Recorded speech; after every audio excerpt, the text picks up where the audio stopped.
sa ating mga kasamahan po dyan at ang ating mga viewers and listeners. Magandang umaga po. Sorry, sa dami ko pong kausap ngayon, hindi ko na malaman kung sino. We understand. I apologize po. Magandang umaga po, Sir Mark. Ako po si Confi Manalo. Live po tayo mapapanood ngayon sa Teleradyo Bayo TV. Sama kasi po tayo sa DZRJ 810 AM. At naka-live stream din tayo sa Facebook pages ng DZRJ, RJFM at ng Pahayagang Daily Tribune. At of course, lahat po ng pag-uusap natin ngayon ay mababasa rin bukas sa Pahayagang Daily Tribune. Ngayon, naiintindihan po namin na marami kayong kausap at marami kayong busy, maraming media na gusto makausap kayo. So unang tanong po, kung ano po ba yung kalagayan ngayon sa mga lugar na sinalanta ng bagyong si Odette? Thank you po, Sir Coffee. And I was given a list already, Sir Coffee, Sir Roy, and Attorney Leah. Good morning po sa ating lahat. Currently po, tuloy-tuloy po ang ating monitoring dito sa NDRRMC ng naging epekto po ni Bagyong Odette sa iba't ibang pong location. As of this morning po, nag-adjust po tayo ng casualty count po natin. Ang ating reported casualties po, we have 156 fatalities, 37 missing, and 275 injured persons. Ito po ay subject for verification pa rin na patuloy pong sinasagawa ng ating mga local government units. Ang ating pong displaced population count ay umabot na po ng 481,196 na mga kababayan natin. At ang ginagamit po ngayon ay 2,526 na mga evacuation centers across various locations po dito po sa Pilipinas, lalo na po sa mga area na naapektuhan po ng bagyo. We have received report of 236 municipalities and cities in Mimaropa, Region 6, 7, 8, 10, 11, Caraga, and the Bangsamoro na meron pong power interruption dahil po sa pagkasira ng mga linya ng kuryente noong bagyo. Out of that 236, we received information that 28 had their power services restored. Ongoing pa rin po itong restoration effort na ito sa pangunguna po ng Department of Energy, sa pakikipagtulangan po sa National Grid Corporation and our local power cooperatives. Natanggap din po natin ang ulat na 135 cities and municipalities po across doon sa mga regions na aking binanggit ay nakaranas po ng interruption sa mobile phone signal. However po, sa patuloy po na pagkukumpuni at pag-aasikaso ng mga kasamahan natin sa telco, 107 out of that number had their telecommunication services restored. Ang ating mga telco po ay nagtayo din ng kanilang mobile cell sites kung saan nagbibigay po ng libreng tawag, libreng access sa Wi-Fi para doon sa mga kababayan po natin na makontak nila yung kanilang mga kamag-anakan, makahingi ng tulong or makapagpasabi na okay lang ang kanilang kalagayan. Tuloy-tuloy din po yung effort na yan. Ang commitment po ng ating mga kasamahan sa telcos ay kumikilos po sila ng patuloy para maibalik sa lalong madaling panahon ito pong serbisyo po na ito sa mga kababayan natin. Mayroon na rin po tayong damage information. 6,184 po na mga kabahayan ang napinsala dahil po dito kay Bagyong Odette at 24 infrastructure items po ang napinsala, leading to a computed estimate of 225,307,000 pesos worth of damages to infrastructure. Sa agriculture din po, tinamaan din po ang ating mga kasamahan sa Caraga, and in the other provinces that I mentioned po kanina, other regions, 6,893 hectares po ng mga pananim ang napinsala at ang estimate po ng cost of damage to crops, livestock and poultry and agricultural infrastructure is at 162,878,000 po ngayong umagang pag-uulat. We have 75 areas po na may flooding situations at inaantabayanan pa po natin kasi nagsisimula na po mag-subside yung mga pagbaha dahil po sa pag-improve po ng weather. Pero may mga landslide incidents po tayo na na-encounter din at nakarating din po sa atin mga bali-balita na meron po mga kababayan tayong na-disgrasya sa mga landslide po na naganap na yan. Mark, yes po. Follow-up question lang. No? Kasi you mentioned the damages to infrastructure and agriculture. Sa infrastructure, more than 300 million plus. And then we have 175 million roughly sa agriculture. So that's roughly around 500 to 550 million pesos in damages, both to agri and infrastructure.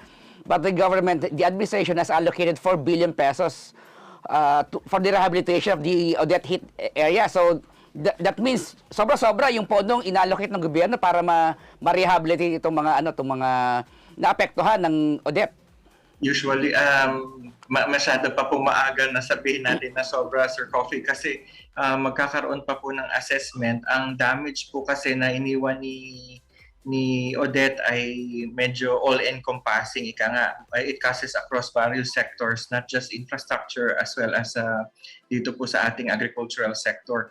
Part of the funding that will be allotted for the rehabilitation will also be used to assist yung pagtatayo ng mga kabahayan, ng mga kababayan po natin. Tapos po yung pag-provide po ng pagsasaayos din ng mga equipment ng iba't ibang mga pasilidad ng pamahalaan kagaya ng mga airport, mga pantalan. At para matukoy, gagawa rin po tayo ng isang plano para matukoy po lahat ng mga aspeto na kailangan na bigyan natin ng pondo for this rehabilitation program. Kaya we're also expecting na baka tumaas pa po itong damage reports natin na ito dahil ongoing pa rin po ang assessment. There are some areas po na hindi pa talaga nakapag-report ng buo dahil number one, we're having communication and power problems pa po in those areas. So in the next few days, we will be seeing these numbers getting adjusted po up until such time na madeklara na po na close na ang ating operations for Odette. Kaya we're hoping po that the 4 billion would be ready for deployment na rin for that rehabilitation effort, pero makakaasa po yung mga kababayan natin na pagkakasyahin po natin yan with the proper prioritization once the rehabilitation rolls out. Okay. Sir Mark, I just have to ask this. Masasabi niyo po bang naging sapat at maayos ang evacuation efforts na isinagawa sa kabila ng pagkakaroon ng 200 plus na casualties po? And I'm sure that this is hindi pa po to yung final toll. So sa tingin niyo po ba naging sapat po at maayos yung efforts na nagawa ho? To be honest po, Attorney Leah, the start of the evacuation activities happened on as early as December 12 and 13. Bago pa po kasi dumating yung bagyo, as early as December 10, we have been making the necessary preparations at the NDRRMC level. Natukoy po natin yung more than 10,000 na mga barangays na susceptible to flood and landslide. At kaagad po natin itong pinaabot sa local government. Nakita po natin yung pagkilos ng local government kasi with the first few days prior to the actual arrival of Odette, nakapag 300,000 preemptive evacuation na po tayo noon. It's just that meron pa rin tayong mga kababayan na inabutan din ng baha dun sa area kasi we received reports po that the flood control infrastructures got damaged then. And I guess this contributed to the occurrence of flooding situations dun sa mga localities. Kaya yung mga supposed localities na protected against the flood, by these flood control infrastructure, bigla pong mga binaha. Kaya lahat po yan had an impact in all our operations. Kaya masasabi po natin, in terms of preparedness in the evacuation procedure, naging maaga po tayo. It's just that there were some circumstances na naganap that affected yung public po natin in those areas. But as part of the worst case scenario preparations natin, nag-advance po tayo ng prepositioning ng mga search and rescue teams. Kaya po kahit paano, yung mga naabutan po ng baha, mayroon pong agad na nag-rescue sa kanila from the local government rescue teams supported by the Coast Guard, the AFP, PNP, and Bureau of Fire. Sir Mark, nabanggit nyo nga, medyo extensive itong damage. By the way, si Roy po ako. Nabanggit niya very extensive itong damage ng Odette. It might take time bago natin malaman yung real extent ng devastation wrought by this super typhoon. So, given that kind of situation, ano po yung priority order sa inyo from the national government, the directive, considering na sabi niya baka it might take time pa for us to be able to fill the funds required for rehabilitation. Ngayon po ba may sapat ding pondo ang NDRRMC to launch rescue, relief, and of course other related government agency para po sa mga biktima ng Bagyong Odette? Opo. So far po, ang ating budget for the operations po at the national level is still at 900 million pesos. This is composed of family food packs, national non-food items, as well as standby funds that can be used to augment po itong mga pondo ng local government natin and the efforts din po to sustain the relief services. Iba pa po yan dun sa mga pondo ng iba't ibang mga ahensya ng gobyerno na rumiresponde dito po sa emergency operations natin at pati yung calamity fund po natin. So more or less, we still have a lot of resources to use. What we're seeing naman po is that given that may mga kababayan na din po tayo na nagpaabot ng kanilang kagustuhan na tumulong sa relief effort, mas madadagdagan pa yung ating mga resources para maipantulong sa mga kababayan po natin. Sapat pa naman po ang ating pondo at ginagawan po natin ng paraan para ito po ay sumapat pa. Although nag-commit na po ang ating Pangulo that all available government resources will be used for the relief effort at gagawa daw po ng paraan ng national government natin para patuloy na masustini financially ito pong ating mga efforts na ito. And wala pa naman pong nangyari na inabandona ng pamahalaang nasyonal ang ating mga komunidad pag ganito pong panahon. Kaya makakaasa po yung mga kababayan natin na tuloy-tuloy po ang tulong at hindi po yan mapapatuloy. Salamat po, Sir Mark. Maganda po malaman yan na yung lahat ng assets ng gobyerno ay ginagamit ngayon na para sa rehabilitasyon ng Odette-hit areas at hindi inabandona ng administrasyon yung kanilang katungkulan sa ating mga apektadong mamamayan. At nabanggit nga natin, nakita-kita natin sa mga reports na ang laki talaga ng area mula Visayas and Mindanao nang tinamaan nitong Odette. At kumusta naman po yung manpower natin, resources para matugunan at matulungan yung mga kababayan natin na nangangailangan ng tulong? Opo. Sabi ko nga po kanina, we prepared our search and rescue teams in advance. Ang ating pong complement po niyan ng search and rescue from the AFP, PNP, Coast Guard, and Bureau of Fire, as well as from the MMDA, umabot po tayo ng 3,600 search and rescue teams na naka-standby and deployed po ngayon to assist the effort. Kasama din po dyan yung puwersa ng yung lahat po ng assets natin sa Navy, sa Coast Guard, kung saan yung mga barko po natin paikot-ikot na po diyan sa mga affected islands para mag-deliver ng mga relief items. At yung, for example, in Siargao nga po, may isang Coast Guard vessel po na nagbabiyahe na ng mga turistang na stranded doon sa isla, yung mga naabutan ng bagyo, back to the mainland para makauwi po sila sa kanilang mga final destinations. Yung ating naman po mga foreign tourists din ay inasistihan ng ating ng Coast Guard on this matter. Yung mga isla po ng Palawan, yung mga isla po ng Limasawa, and the island of Negros, Panay, meron po mga umiikot din dyan na vessels from the Navy and the Coast Guard to distribute po yung mga relief items to the local governments na nangangailangan ng tulong. So more or less po, kung tutuusin naman po, yung number po ng tao naman natin talaga ay never sasapat when you look at the size of the challenge here of the operations. Pero more or less po, everyone's doing their part. Yung buong pamahalaan po, yung buong pwersa po ng NDRRMC member agencies ay nandiyan po. Wala pong nakabakasyon ngayon sa amin dahil tuloy-tuloy po ang ating effort. Okay. Sir Mark, paano po kino-coordinate po ngayon yung relief efforts ng international community? How can we ensure na there would be no red tapes? And also po, do you have the data po kung ilan na po ang nakapag-pledge na tutulong ho sa atin from the international community, sir? So far po, the Philippines has not made, as far as I've heard this morning po, wala pa po tayong official call for assistance to the international community. However, meron po tayong mga kaalyado mga bansa at yung syempre po yung ating United Nations Humanitarian Country Team, na pasabi na po ng kanilang kahandaan para tulungan ang Pilipinas dito sa ating relief effort.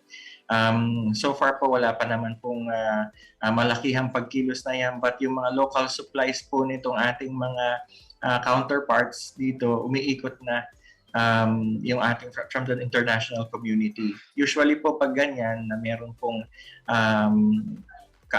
kaalyado nating bansa na magpapadala po ng tulong sa Pilipinas, kino-coordinate po ito sa pamamagitan ng ating Department of Foreign Affairs. At ang kanila pong koordinasyon involves po yung number one, yung pagsisiguro po yung tipo ng mga items na i-donate ng ating allied countries. Sinisigurado po kasi natin yung matatanggap natin ay yung mga kailangan po talaga natin at yun po ini-specify natin sa kanila. Kasama din po dyan yung pagsasagawa ng arrangement para makapasok sa ating mga puerto, itong mga produkto na ito, mga items na dinonate na ito, para po yung kaukulang mga customs arrangements po ay maisagawa. At pagkatapos po niya, natanggap natin dito sa ating bansa, under our control na po yung mga relief items na yan, dinidistribute na po natin kaagad yan doon sa mga communities na nangangailangan. Yung sinabi ko pong mga local supplies po, for example, kasi yung ASEAN Humanitarian Assistance Center or yung AHA, meron pong warehouse dito sa Camp Aguinaldo kung saan yung mga relief items na naka-assign for the region, for Philippines and the other countries in ASEAN ay naka-store din. Kaya po may access po ang Pilipinas dyan pag inauthorize po ng ASEAN na ilabas na po yung mga supplies na kakailanganin. Daglian po din natin na ipapamigay yan kasi andito na sa ating bansa. Sir Mark, napag-usapan na rin lang natin itong foreign donors. Kanina, I heard reports that the Japanese ambassador has pledged also the assistance of the Japanese government. Pero kasi yung experience natin sa Yolanda, meron tayong mga nangyari doon na medyo na-stuck yung natatagal yun yung tulong. So, kung gaano po kabilis yung facilitation ng transport ng relief goods, halimbawa kung foreign air transport ang gamit, kanino pa sila dapat mag-coordinate, sinong dapat kausapin, para lang po malaman, lalo na ng mga foreign donors natin, at yung siguro kung may mga counterpart na private na international counterpart, para lang malaman nila natin. Kasi nangyari na dun sa Ondoy, na stuck yung ilang mga donation dahil na rin sa mga procedure or sabihin na natin red tape. Idagdag ko na Sir Mark, bago nyo sagutin yan, idagdugtong ko lang yung tanong ni Katribong Roy. Kasi yun nga, yung sa Yolanda experience, marami nung donasyon na hindi nakapasok o binawi na kasi nagtaga sa customs dahil hihisingil pa yata ng taxes. So ano po ba yung procedure ngayon? Yeah. Pag ba donation na mga ganito, kailangan pa magdumaan sa customs or hindi na kailangan ng mga clearance pa?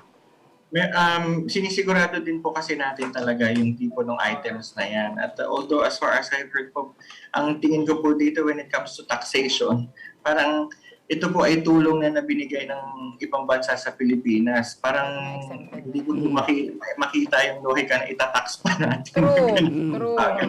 Ang ano po natin dito, although I'm not part of the panel for the foreign assistance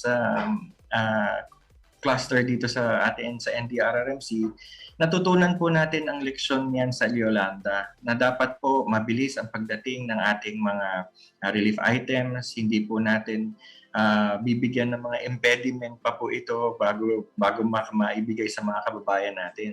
Ang ginagawa po natin dito, number one, is mas pinalakas po natin ang koordinasyon sa pagitan ng Pilipinas at ng ating mga kaalyadong bansa. Meron po tayong humanitarian assistance cluster, International Humanitarian Assistance Cluster sa NDRRMC na nakikipag-ugnayan po sa mga bansa, mga organisasyon in the internationally para sa maayos na pagdating ng mga relief items po dito. Kasama po dyan yung koordinasyon sa mismong ports of entry na pagdadalan niyang mga items na yan. Part of the arrangement po is number one, it's either they turn it over directly to the government or they can actually bring it to the area kung saan kinakailangan to po para maproseso mismo yung distribution. Basta sinisigurado po natin na may mga resibo po ito, meaning to say natanggap natin ng maayos itong kanilang mga donasyon at yung mga pagbibigyan po nito ay yung mga tao talaga na nangangailangan ng mga items na kanilang binigay. Logistically supported po lahat ng ating mga warehouses kung saan ibagsak ang mga local donations and foreign donations.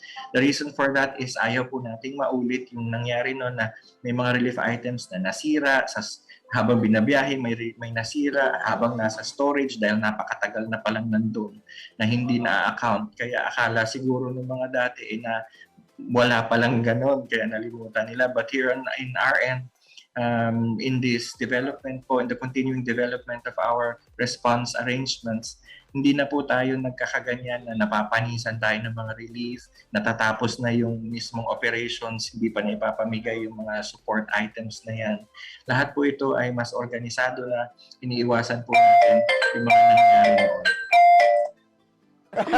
Sir Mark, I just have to ask, are there any instances na report po na may looting po bang nangyayari ngayon sa mga typhoon hit areas?